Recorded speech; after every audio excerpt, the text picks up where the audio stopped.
Hello and welcome everybody to 1970. It's 1970, let's talk about the US Open. Who won?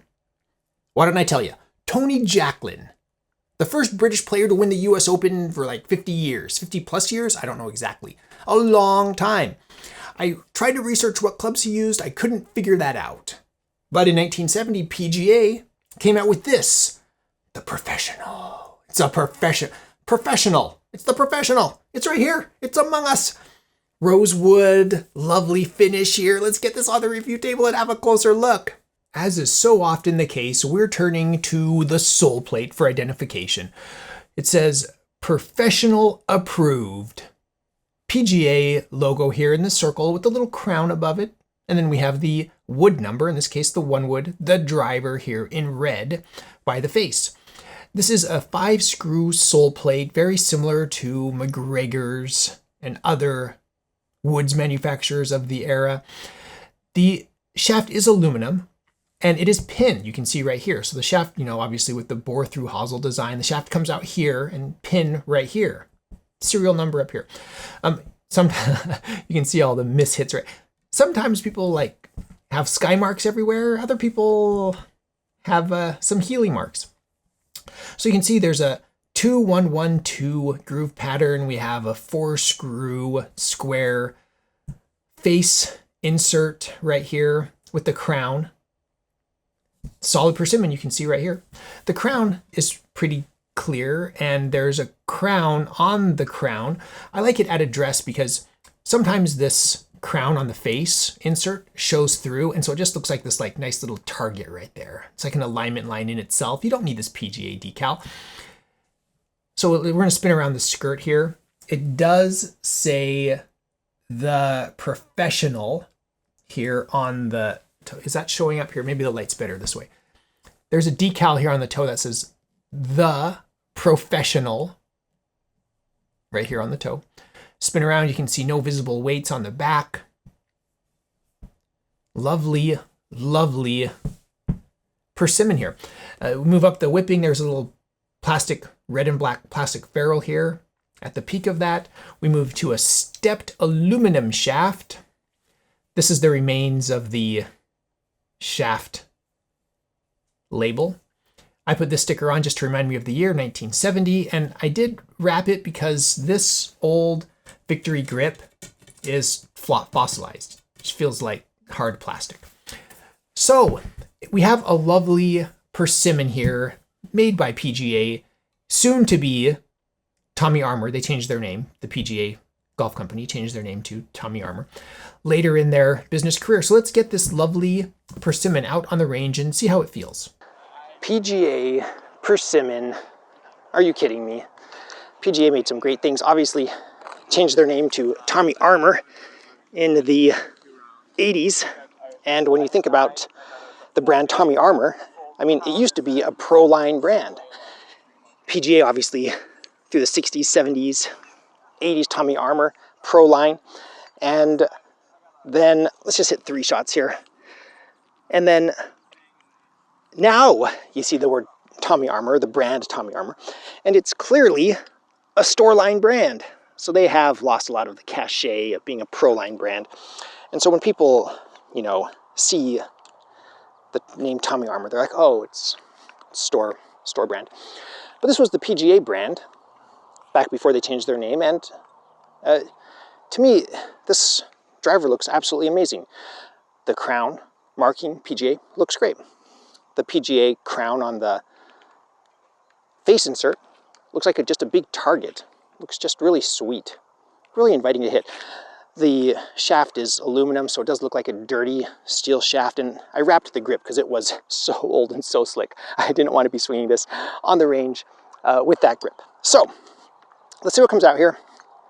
The PGA Pro-Line brand.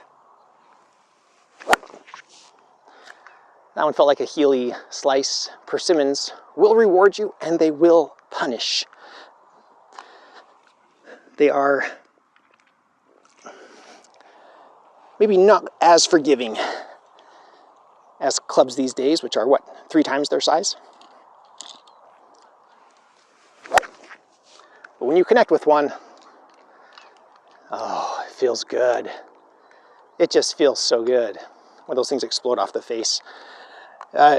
Obviously, data will be at the end, just a few shots, give you a better idea of distances. But that last one felt really good, and that's why we hit Persimmons, is for that one shot. It's like, get a whole bunch of bad ones, but you hit one good one, you're like, yes, I can golf.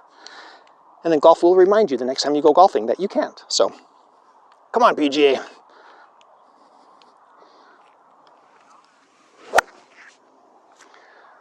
I felt a little high on the face, but not to a point of being unplayable. Probably would have even been on the fairway. Love it. Persimmons. I really like this club. I really like it. I need to find a matching iron set to go with this for me to enjoy. I was surprised I like this as much as I do. With the aluminum shaft and everything, I was like, oh, it'll be mediocre at best. But no, it's really good. Let me know your thoughts and memories with the PGA brand. If you've ever swung this club in anger, let us know in the comments below. You know when you introduce somebody very, very, very famous or very, very, very important, you don't need to say much. In fact, it's rude to say a lot. You don't read their list of accolades. It's just like, a warm hand, Michael Jordan, the shorter the better, right? A warm hand for the President of the United States. A warm hand for Tiger Woods. People clap, they cheer, they know who that person is. I give you the PGA, the professional. All right, we do need to talk a little bit about this. For starters, there's the elephant in the room, the shaft. It's aluminum. Okay, I've said this in other videos, I'm going to say it again because it has to be a standalone video. Aluminum shafts. People complain, oh, they're so brittle. But you go out on the course and you play them and they're fine on the course under normal use.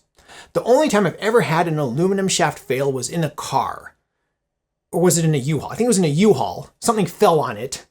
The steel shaft survived, but the aluminum was just broken. So transport might be its biggest weak point, all right? If you're in a chest of drawers, aluminum shafts don't nix. Okay, but on the golf course, in your bag, hitting a golf ball, they're usually pretty okay, all right? I haven't had one fail. If you have, let us know in the comments below. Have you had an aluminum shaft fail you on the course? And I'm not talking like, oh, well, it was bent and I was hitting it and it was already doomed for failure. And then yeah, I'm talking about like, everything is fine, everything checks out, and then it just totally utter catastrophic failure. All right. So the aluminum shaft, in my opinion, is fine. It's lighter than steel. It's a nice shaft. Durability concerns, I understand it. But the head itself and the feel of this club is amazing. It feels really good. Like you hit it out of the screws and you're just like, yeah, and the rose wood is nice and happy and it looks like wood, and the face with the little face insert with the little circle there, and it's a little target and it looks good at address. It builds confidence. I like this club. Now, in 1970, it's kind of a transition for golf. McGregor, for lots of unknown reasons, is moving away from solid persimmons and they're moving more towards laminate.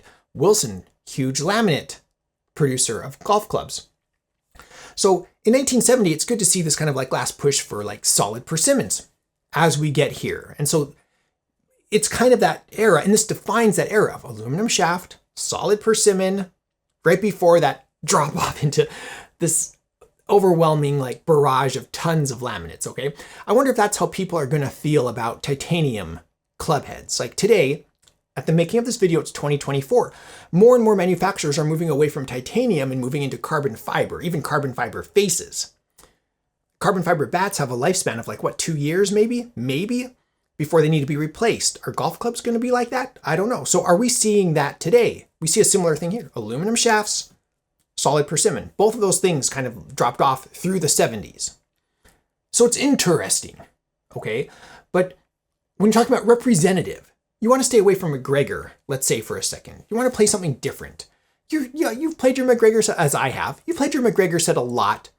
I've played some Wilsons and some Walter Hagens, some Trumatics, some Arnold Palmer. let's say you want to get away from that and you want to try something different. PGA brand, I submit to you, this is just as good as any of those other brands when it comes to a Persimmon driver. For me, this was wonderful. You know, even on mishits, pretty good. So I'm excited about this driver actually. In 1970, if I'm going back and playing a 1970 set and I'm building it and I were drafting today, this would be high on my draft board. Do you have memories playing a PGA Persimmon wood? Are they as good as they feel? Because to me, this stands out as absolutely wonderful. Let me know your thoughts in the comments below. As usual, huge shout out to my patrons. Thank you so much for your support. I really appreciate it. You can also support this channel by visiting my Amazon shop. I'll put a link in the description below. I am an Amazon associate. I make proceeds from qualifying purchases. Stay tuned for a couple of shots I'm going to hit in the simulator here at the end of the video. I really appreciate everybody watching. If you enjoy this content, please subscribe. I am the Vintage Golfer.